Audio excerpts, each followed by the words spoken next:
The following is a production of DallasCowboys.com and the Dallas Cowboys Football Club. How about them Cowboys? Yeah, go Cowboys! This is Mick Shots, streaming live on DallasCowboys.com and the official Dallas Cowboys app. Now, here are Bill Jones, Everson Walls, and Mickey Spagnola. And here we are. It's a Tuesday at the Star in Frisco inside the SWBC podcast studio. It's another edition of Mick Shots as the Cowboys get set to take on the Cincinnati Bengals this coming week. 3:25 on Sunday on CBS with Jim Nantz and Tony Romo on the call. And I will start off with this question. Is there any recent evidence in the National Football League that a career journeyman quarterback might be able to lead a team to a victory over a team quarterbacked by a guy who has played in a Super Bowl before? Any recent evidence that you can come up with, Everson Walls? I don't know. That was a pretty three-step question, man. I got to go through my brain first. Mickey Spagnola, can you think of any recent evidence of a that. career journeyman quarterback starting at quarterback for a team and leading that team to a victory over a team quarterbacked by a player who has been in the Super Bowl before? Providing that the player in the Super Bowl doesn't have a running back fumbling the ball twice at the 1 yard line when he drives him the length of the field. Mickey, we're trying the same one. Mickey, we are trying to give Cowboys Nation some confidence headed into this matchup. Well, in that with case, Cooper Rush facing Joe Burrow, who played in the Super Bowl 6 months ago. As long as his running back doesn't fumble the ball at the 1 yard line like happened to Russell Wilson last night. As long as Joe Mixon holds on to the football, you're saying that the Cowboys have no chance on Sunday? I'm saying as long as Emmitt Smith holds on to the football. Emmitt Smith. What's Emmitt Smith. Wow. Whoa. Whoa. Boy, what is happening here? Was that a short circuit, What right? is happening? Where are we now? Whoa. The Star is not here. It does not exist. Mickey, it was the Denver the Denver running back that was fumbling on the goal line. Oh, man. They lost the game.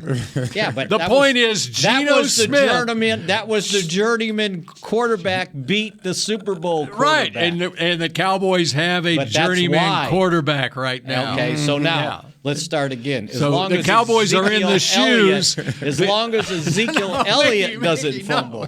No. The Cowboys are in the role of the Seahawks last night. Okay? They're in the role of the Seahawks. I got you. Okay. We are Geno. We are Geno.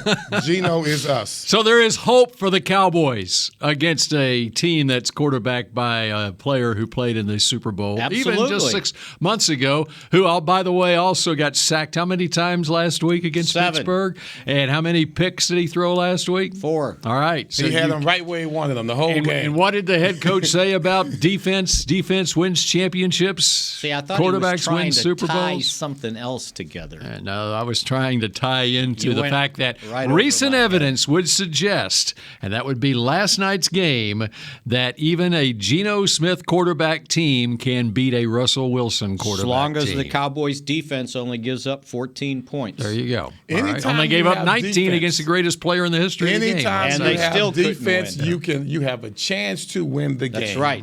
And I don't care what's going on around you. As long as your defense balls out, then you have a chance to win the game.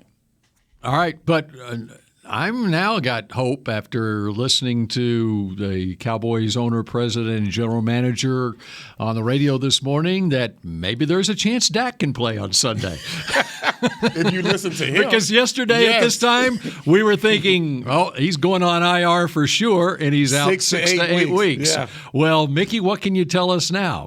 Well, since they did the surgery and actually went in there and saw what the problem was, now maybe 4 weeks and he's back. Okay, so And it to improved. the point, In one day, it improved from 6 to 8 weeks to 4 weeks. No telling what tomorrow will bring. And then that's just because like Dak is built different from the rest of us, right? His insides. no, that they wasn't it. finally figured out what the injury was when they did the surgery. We were all just speculating. Everybody was 24 hours speculating. ago.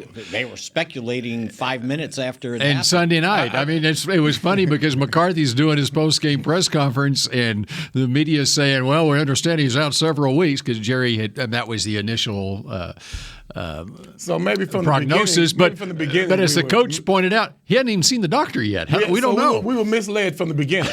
Well, because that's what we do. We mislead. all they had was the results from the X-ray, and the X-ray is not like an MRI, right? And the MRI is not like the doctor actually opening up the hand and seeing exactly what's wrong. Let's just be real. Dak is different from the rest of us. Right, he's Let's got a just- that's all bionic, it is. bionic body, That's right? it. No, and so I understand it thoroughly. You know, the hand specialist finally got to look at it. I got you. And they do the surgery, and they go, oh, okay, this is not quite as far down as it might look. Because if it goes into your wrist, then it's more You got a serious, problem. right? Go ask Danny White. So he's still going to get the plate put in there or something? I believe that's what they were going to do, put a screw in, a plate or whatever. And what do you? Would you bring fly him? Dismissing. Right. He's dismissing Some me. friends with him. There he is. Got it. And then you'll just see. But again, it's another thing. If you put him on IR, he's out for 4 weeks for sure. If you keep him on the roster, and it's 4 weeks, but he can practice after maybe 2 or 3. Who knows? So I think that goes into their decision. But the bigger problem that wasn't answered is if Dak's not going on IR and they need to elevate the quarterback and the backup quarterback and the kicker, you can only elevate 2. So somebody's got to be signed to the 53-man roster. And to sign them to a 53-man roster, somebody either has to go on IR or is going to get cut. As a matter of fact, it's got to be 2 people because with Connor McGovern now out 2 to 4 weeks, if Forniak's going to start at the guard position, then they would have to keep McGovern active. Or if he's on IR, now they only got 7 offensive linemen. You got to have 8 offensive linemen to elevate 2 guys off the practice squad.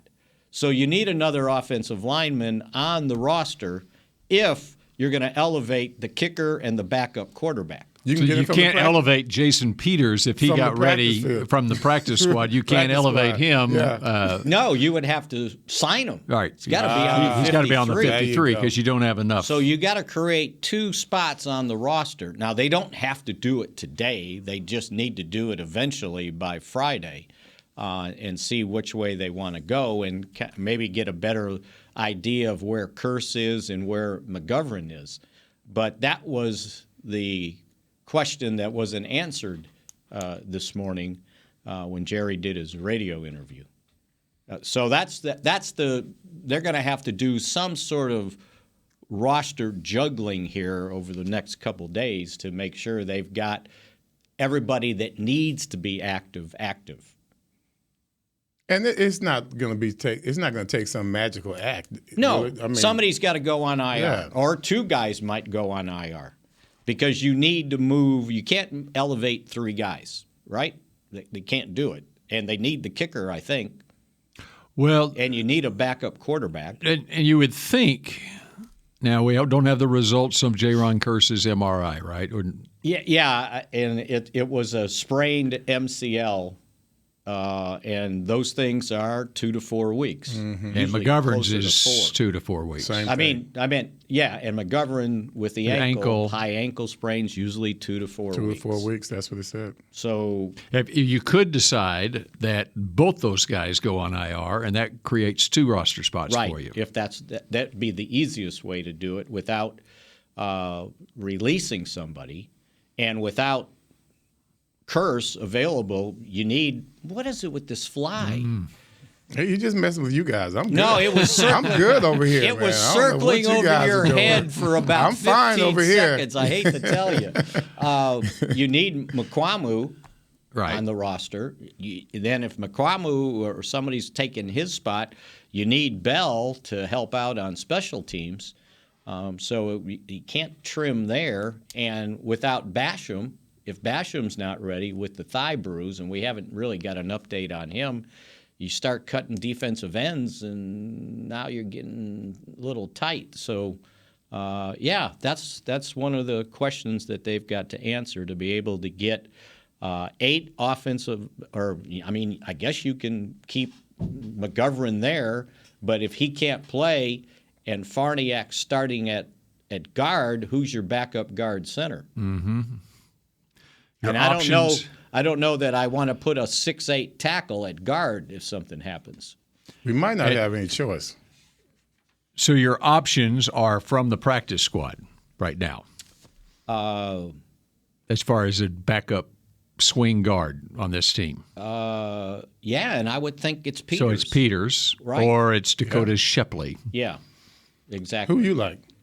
I haven't seen Peters to know what kind of shape he's in, but I'm going to assume he's been here for 2 weeks, and he can as a backup. He can be because you can't elevate 3 guys.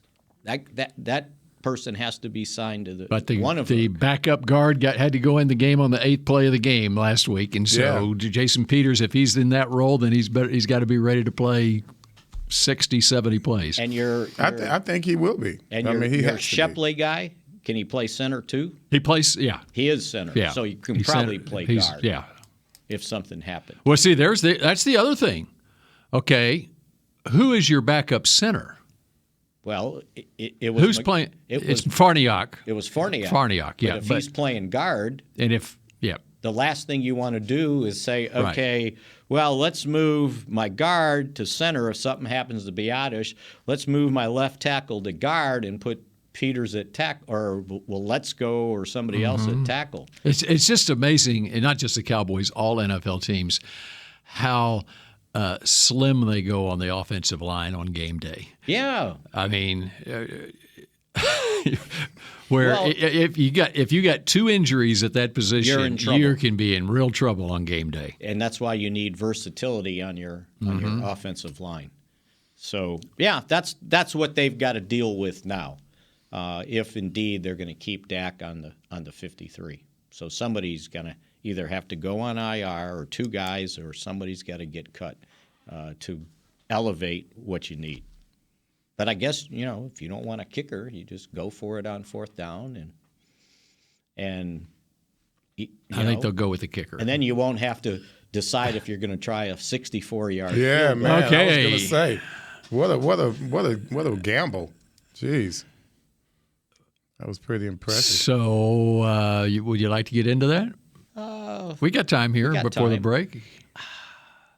And everybody said, well, the reason they did it because they ran out of time. No, they ran the clock down on purpose. On purpose. Right? Yes. Because they knew they were going to kick it. And That's they didn't right. want to leave, 40 seconds on the clock. So they just let it run down. Once they got to the 40. What was interesting about it, though, is now if you and listening to them post game, the line was the 46-yard line. He apparently McManus had said, I can make it from 64.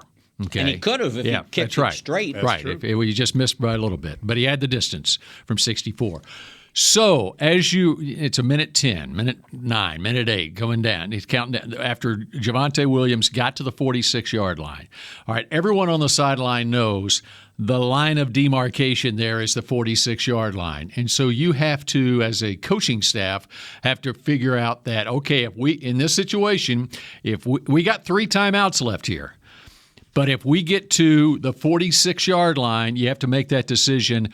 We're kicking the field goal rather than going for it on 4th. But you have to make that decision ahead of time so that your field goal unit can go on the field and go ahead and kick it. And you keep all 3 timeouts in your pocket. If he misses, then you get another chance because you can stop them and get the ball back you have time back on the clock. Right. If you spend that timeout with a minute, like they get to the line of scrimmage, and even if they had spent that timeout with a minute left, it doesn't matter. You're not going to get the ball back. You get one shot. Yeah. I mean, that is you have to make that decision at that time. Go for it on 4th and 5 or kick the field goal because you are not getting the football back.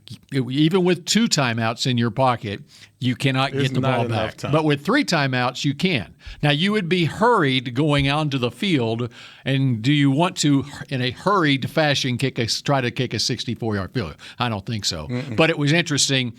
I would love to have heard Hackett ask the question, when did you make the decision to go for the field goal? Right. And the other interesting thing about it is, as Chase Daniel pointed out, by the way, Chase Daniel is on the NFL Network. He's moonlighting on Monday nights. He's doing the NFL postgame show. I didn't know after that. the Monday night. And they got a game on Thursday. Of course, it doesn't matter for him. He's not going to get in the game. Does he think he is Lynn Dawson or somebody? What is he doing? So he plays any Did anybody ask him if the Cowboys called to trade for him? But as Chase Daniel mentioned in his analysis, and by the way, he was great talking about it. He said he was really critical of the Broncos, and they are in your division, Chase. But anyway, as he pointed out, the communication is cut off at 15 seconds on the play clock. And so that clock is winding down, and they got all the way down to 2 to 1 before they called the timeout. So it was communicated to them that go ahead and take the timeout. But it was Russell Wilson was on his own at that point because he wasn't hearing from the coaches after the 15-second mark on the communication device. So so explaining it that way, the immediate reaction is, oh, the coach didn't trust Russell Wilson to get the first down. Well, no. And then the other one was they had an idea of where his distance was. And then somebody points out, well, no one's ever kicked a field goal longer than 57 yards at that stadium.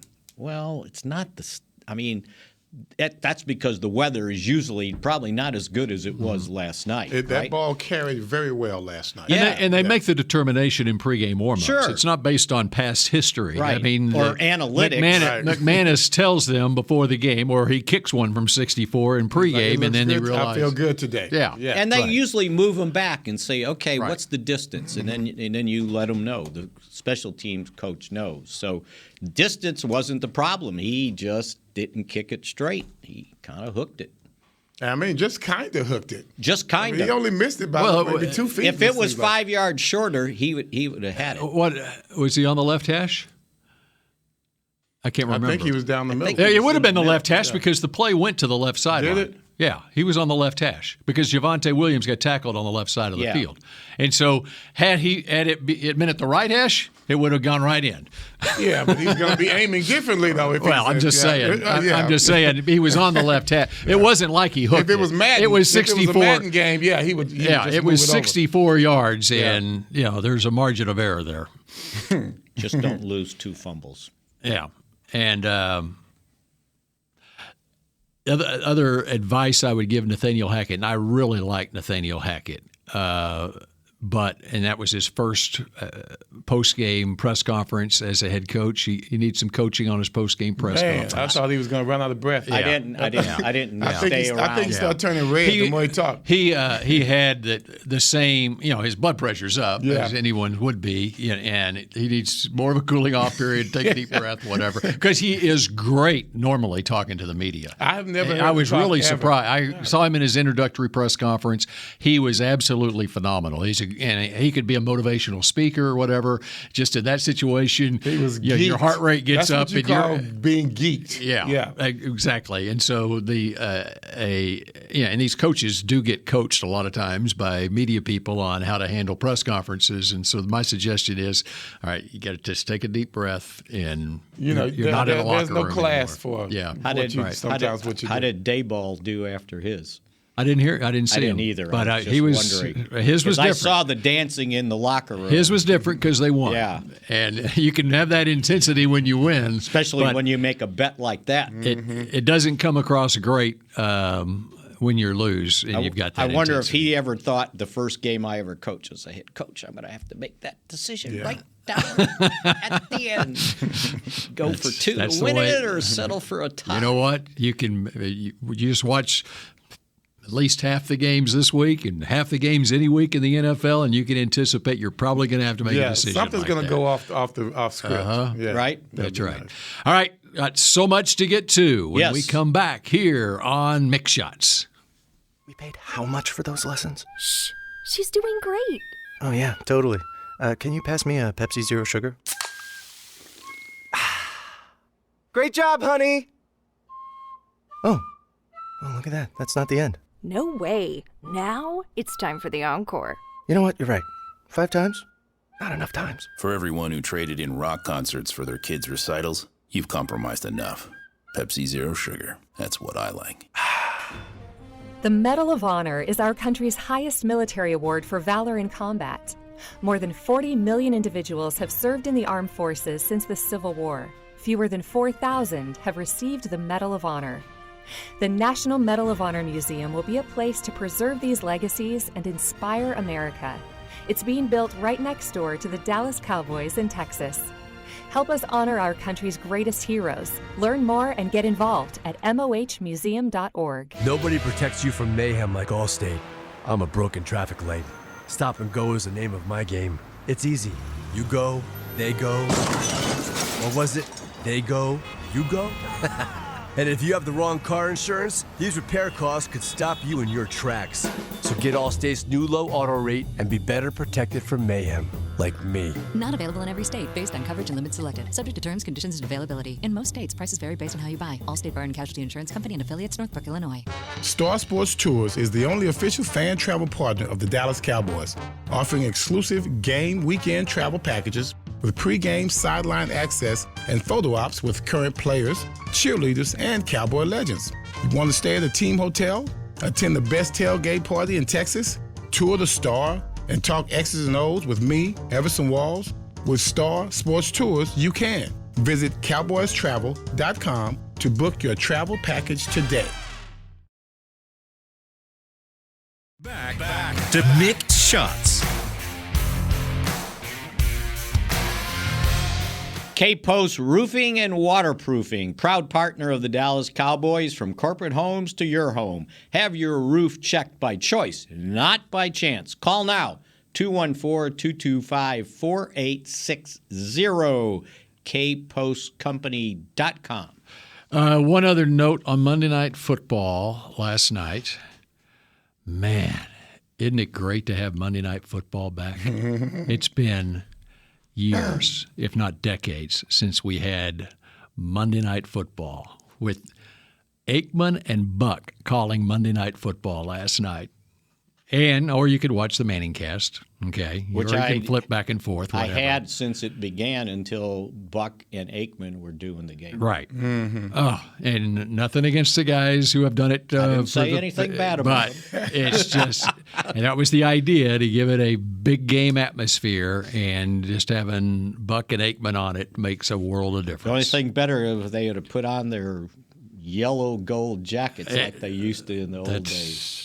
They should have done that. It was yellow. What are they? Yeah, it was kind of yellowish. Yeah. So that was kind of looked great. like a Hall of Fame jacket, though. Really yeah, did. That's what it looked like today. Put on their Hall of Fame jackets. Aikman's got one, but that was great, and that was really, you think about it, that might have been the biggest free agent acquisition of the offseason.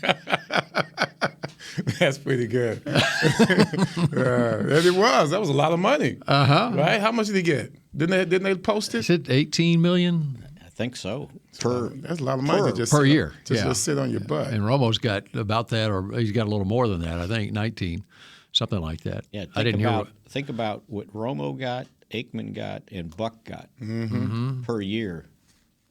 It's like they're quarterbacks. They don't even sweat. Yeah, absolutely. No, yeah, it was good. Yeah, it was also good. I wasn't watching at the time, but as the clock was winding down and Hackett was making that decision on the Manning cast, it was funny. Someone tweeted it out, and the video of what they were doing, and Peyton's like, call timeout. Call timeout. Come on, you got to call timeout. And they were befuddled. Well, I was watching the clock, and then it dawned on me. I thought, oh, he's just going to kick it. They just trying to drain the clock. Yeah. And see, nowadays, because the kickers are so amazing, I mean, the ball seems to just have a lot of flight in it here these days. It's not the balls are juiced, huh? The juice. The balls are juiced. And it just really didn't seem like it was that big of a gamble, especially considering the fact that they really couldn't move the ball the way they wanted to. And when they did move the ball, the guy fumbles the ball right there in the red zone. So to me, looking at how these kickers kick, I wouldn't fault him at all for going for a 64-yarder. Yeah, 4th and 5 is not easy. It's not easy. Ask Lovie Smith. Ask the Cowboys. Yeah, ask the Cowboys. Exactly. As the Broncos were finding out throughout the game. Yes. And by the way, also, I mentioned off the top, okay, you got Geno Smith who's quarterbacking. And by the way, the Seahawks have a rookie left tackle, just like the Cowboys have, rookie first-round left tackle. They won with that, and they were starting a rookie fifth-round draft pick at cornerback, Tariq Woolen, and another rookie fourth-round draft pick who's playing in the slot, Kobe Bryant. And they're able to win with these young players. His name? Kobe Bryant? Kobe Bryant. Yep. Wow. Yep. Cool. Hey, Bill, I saw a stat. Really good player, too, from Cincinnati. I saw a stat. Seattle's the first team in NFL history to start a rookie left tackle and right tackle in the opening game. Because Abe Lucas would have been the third-round pick starting at right tackle. Yep. I mean, so here it is, a rebuilding year in Seattle with young players. As back in training camp, I went back and looked after Jerry was talking about going with the young players and so forth. I went back and looked at the Cowboys' 1992 Super Bowl team, the roster. Mm-hmm. And if you look at that roster, that was a young team that went all the way and won a Super Bowl. Now there were certain players like a Charles Haley that was picked up, and Thomas Everett and some others that were veteran guys. But the nucleus of that team, they were all 26 years old in that range. And if you remember, the narrative going into that game was, well, this team is so young, they're a year too early. They're not ready for this, right? Mm-hmm. Well, that's what they said about going into San Francisco, too, and winning on the road in the NFC title game.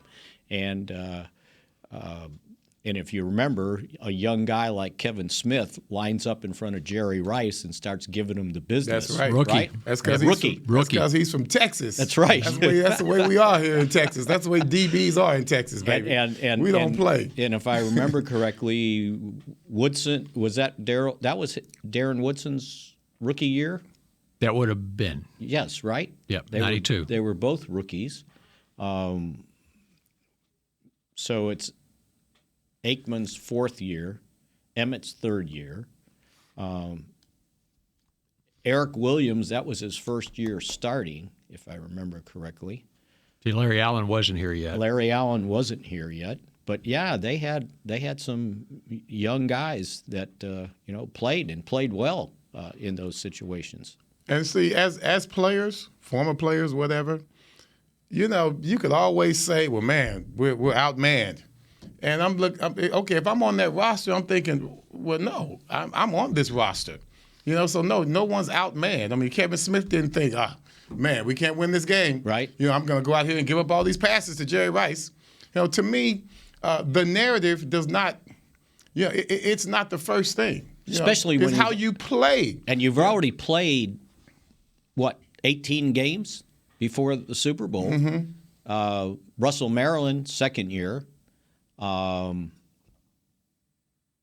else I just had in my mind that was only in their second year going into Leon Lett? Well, I've got the roster right here for the Cowboys' 92 Super Bowl team. Okay, Aikman was 26, Emmett was 23, Darryl Johnston was 26, Alvin Harper was 24. And that was his second year, right? Harper's. Right. He's a first-round pick in 91. Right. Irvin was 26. Now, Novacek was 30, and he was a free agent pickup, or he was Plan B free agency. Plan B free agency. You did have a couple of three veterans on the offensive line. Tuanay was 32, Nate was 31, John Giesick was 29, but Stepnoski was 25. Let's think about that. The youth versus the experience. Just the experience just in the right place on that offensive line. And with Tuanay, and then Eric Williams at right tackle was 24. On defense, Tolbert was 25. Now, you picked up Casillas, who was 29. As you're pointing out, Russell Maryland was 23. You had picked up Haley, who was 28. You had a rookie middle linebacker in Robert Jones at 23. You did have Norton had been around a few years, but he was just still 26. He wasn't Norton until like 91, by the way. Right. And then when he left, he was really Norton. Yeah. And then they had started that year with Ike Holt playing left corner at 30, and then eventually Kevin Smith replaced him about midway or the last part of the season. And then he had Larry Brown at the right corner at age 23, undrafted. Kevin Smith got hurt the first 12th round, whatever it was. The first play of the NFC title game. Ike Holt came in, and they threw that deep bomb to Jerry Rice, and it was going to go for a touchdown, and somebody for San Francisco got called for holding. They had to redo it, and Kevin Smith miraculously was right back in the game. So Ike comes in just to get toasted, and he goes back to the bench. That's great. Ike's still my man. And by the way, that rotation on that defensive line, Leon Lett was 24 years old, Jimmy Jones was 26, and so... Yeah, they were young. So and so okay, you compare that, and I know this is a tough comparison to what we have now. What should be the guys' mindset? Are they going to listen to the media? Are they going to even listen to their own scouts, even their own professionals on their own team, telling them how outmanned they are, or how we're going to be in trouble now? Dak's out. That's it. And see, that's why I always look at teams like Pittsburgh. I look at teams like Baltimore. They say next man up, and they really mean next man up, and they perform next man up. You see them having success with a depleted roster more than once last year and in the previous year. You just got to play well. You got to play, and you have to have a good game plan to go with your team. So it's not just the players got to go out there and play. I need my coaches to put me in the right position to play the best game I can play. So I went back and looked at a few of the early possessions in the first half, and I know, Kellen Moore getting grief. Why did you call this play? Why did you call that play? So I went back and looked at the double reverse, right, that kind of blew up in their face. San Francisco. Tampa Bay lined up in a four-man line. And what happened was they had I wish I had a telestrator. Noah Brown was lined up tight on the right side of the line. They had Dalton Schultz motion to the right, and then at the snap, he took a step left, and then he came back right. Okay? Noah Brown was responsible for blocking Tryon, Joe Tryon, yep. The linebacker, but he was on the line of scrimmage. Well, he missed him. Just totally missed. And when Schultz was doubling back and he was going to get Winfield, he ran into Brown. He did. And so Tyron basically blew up the play because he almost tackled CD coming around. He did. That was a tough ask, though, on Noah Brown. That's my point. Because Tryon was lined up on his inside. Yes, he was. And when the flow went left, Tryon crashed down. And so then you're asking Noah Brown. You're asking a wide receiver to block a linebacker. Yeah, and he was going to the direction of the flow of the play. Right. Okay, and so he's behind him now. And it was strange on Dalton Schultz because Dalton Schultz did like a pirouette. Yes, he was going. His back was turned to the play, and then he was coming back. And I could see where his eyes were. His eyes were on Winfield. Okay. But he never got there. But that didn't even matter because Tyron. Because I was sitting there wondering, okay, and I need to go look back at the play. I wanted to ask somebody, what was Dalton Schultz's role on that play supposed to be? Because like if he left, because he would have been the guy to pick up Tryon if he came crashing down. Right. If he picks up, do you think that's really what it was? Because he had I could inside see where leverage. His eyes weren't there. It was almost as if. It was almost as if they may have had another trick up their sleeve on that play. I don't know. But because he went left, he did a pirouette trick back. On top of a trick. He did a back towards, like he was going to be a lead blocker for Pollard coming around, right? Right. Or maybe he was the intended receiver. He was going to throw a pass. Yes. That's what I'm CD throw the ball to Schultz when he got out there. Right. Because what was going to happen what I thought. Was Winfield was going to come up because the sweep was coming around. Yeah. And then he could have snuck out, and he would have been wide open. So it's like just a little. Because it was CD Right. coming around on the. Yes, yeah. CD. They had flipped it to CD. And look, you can explain that play all you want. The Right. mechanics of it are screwed up from the beginning. You can't expect much from I know how big Brown is, but for him to, if you're gonna, the only thing you're gonna do is a chip. You're gonna get a chip on that linebacker. And so once again, put young players in the best position to make plays, and don't put that kind of pressure on them to try and make that happen in your own First of all, you're in your own territory. I would rather try that when we're on the goal line somewhere, or at least in the red zone.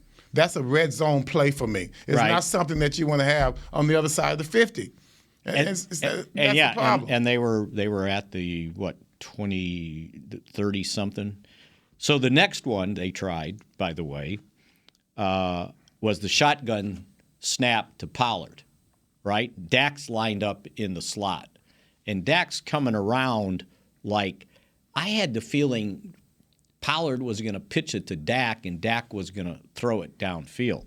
But what happens is Steele misses Tryon, and he he and Hall ended up making the tackle. Because I had a feeling Pollard was supposed to do something else, right? So they got that screwed up. So -8, -1 on that one possession, but yet they were able to That was the most kick successful the field possession goal, of the day. Right? And then on top of it, they had the smoke screen to Lamb, right? Schultz. He's out there blocking. He's out there blocking, and he misses Winfield. And Winfield just kind of gets in the way of the whole thing. And it ends up being an incompletion. So it was like, okay, you make these calls, but you're banking on your guys to do what they're supposed to do, right? But you're also banking on the look from the defense is what you're going to get. And basically, when they lined up for that smoke screen, Schultz was on the line of scrimmage. The other guys were off. So that meant Winfield had the right to come up and basically chuck or hit Schultz. And he did, and he did it faster than Schultz could get out and push him. And he couldn't go downfield and block him, right? That's why he was on the line of scrimmage.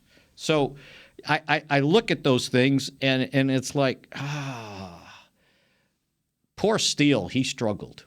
He struggled with Hicks later on another play. He had the false starts.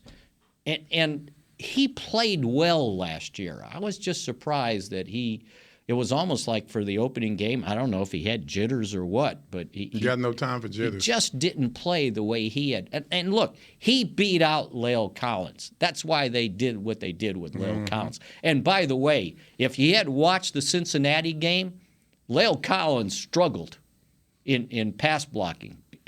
He was getting eaten up over there, along with the guy at the other side, too. The left tackle. Well, that's the status quo for the offensive line. For their Bengals. offensive line. Yeah, that's what they do. But that's why they spent the money on La'el Collins, right? And the other thing that I saw, and they're using young guys, right? So on the kickoffs, Dottle, on that first kickoff, he and Hendershot missed their block, and that's why Turpin got tackled to where he did. And then the next time on the kickoff, remember when they had the holding call? And they had the ball at the 22-20. It went back to the 10. Dottle was the guy that held. Now, that's the first time he's played in the NFL, right? Because he got hurt in training camp last year, if I remember correctly, and missed the whole season with that hip surgery. So you're using these young guys, and they're in there first, and sometimes it doesn't work out just the way you want it to. And I went back and looked, and every one of those first 5 possessions, including the kickoff, there was a penalty. So they're behind the chains right away. All right, we wrap up Mick Shots in just a moment. Nobody protects you from mayhem like Allstate. I'm a broken traffic light. Stop and go is the name of my game. It's easy. You go, they go. Or was it they go, you go?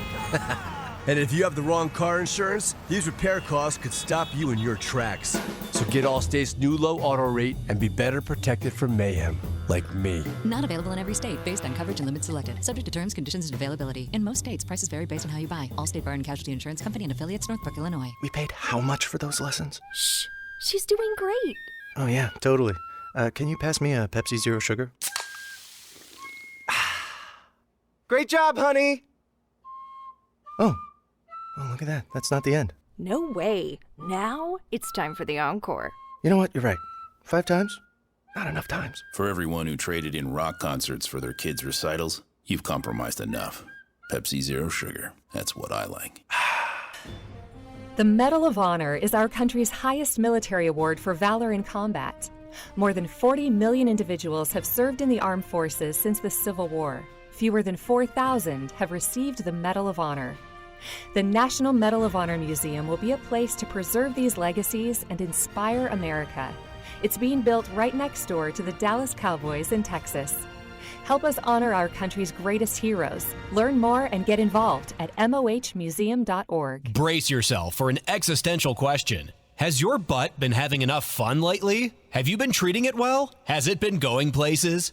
If not, then it's about time you start using SeatGeek. SeatGeek is the best way to get your butt tickets to live events. Just ask the thousands of other butts who have rated it the #1 ticketing app. So what are you waiting for? Download the app now or visit SeatGeek.com to get tickets to sports, concerts, and live events and make your butt happy. SeatGeek. Get your seat in a seat. Back to Mick Shots. Are you a Cowboys fan who spices up the game? Nominate yourself or a friend to be the Cowboys Fan of the Year presented by Captain Morgan. And you win a trip to the Super Bowl 57 in Arizona. Nominate yourself or a friend at DallasCowboys.com/fan of the year. Okay, final few minutes here. Man, this goes fast. Once we get to the regular season, they just fly by. Jalen Tolbert was inactive. Yes. Is anything to be made of that? I saw it coming just by the way when Mike McCarthy was getting asked questions during the week about his young receivers, and they would ask about Tolbert, and he said, yeah, he's coming along. He's improving. And I'm going, oh, that's like when Jimmy used to get asked about somebody that you knew wasn't very good, and Jimmy would say, yeah, he's doing some good things. And I'm going, oh, that's the kiss of death. I don't think it means that they've soured on Jalen No, Tolbert. not at all. I just think, mean, the way that came out, it sounded like. Number one, yeah. I think they didn't think he was quite ready. But number two, he didn't play special teams. And your third, fourth receivers need to be able to play special teams. And so if anybody was watching practice, because the only part we get to watch is special teams, he wasn't involved in special teams. But Dennis Houston and Simi Fehoko and obviously Turpin were involved in special teams. Okay, I went through several of, there's about 8 draft pick rookie wide receivers to see how much they were used this first week of the season. My point being, I just don't think it's unusual for a rookie wide receiver to not being used much right off the bat in this league. We saw it with Christian Watson, high second round pick of the Packers, who drops the pass second play of the day against the Packers. It was a 75-yard touchdown, basically. He drops. And Rodgers only threw to him one more time the rest of the day. It was like garbage time in the fourth quarter.